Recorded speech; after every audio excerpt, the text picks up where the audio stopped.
Putik ang angas. Tagul, bantayan mo to sa Bella. Akit din ako. Diyan muna kayo, ha? Uy, sure ka?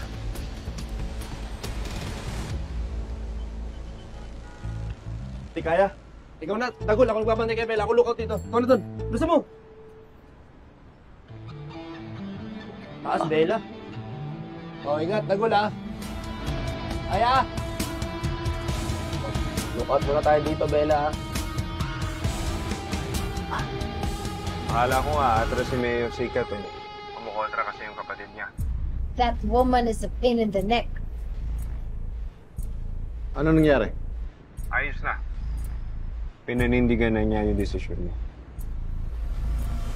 Anong ginagawa niya dito?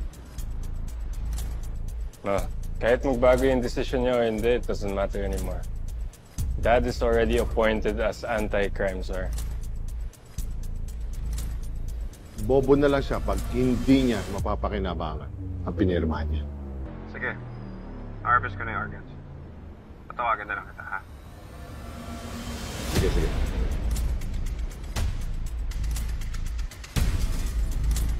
Tama kasi inala mo, Kidlat. Galing mo talaga, Bella. Galing mo daw, Bella.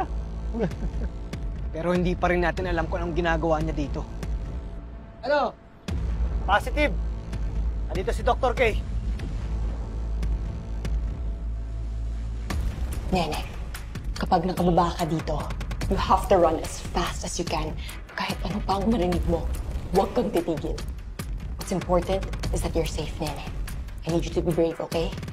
Ate, paano ka po? Basta, susunod ako. I promise, okay? Ate, natatakot po ako. Nene, you'll be okay. I promise. Bilisan na natin to.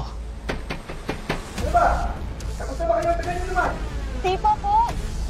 Sobrang dumi po dito. Ang baho. Bilisan niyo.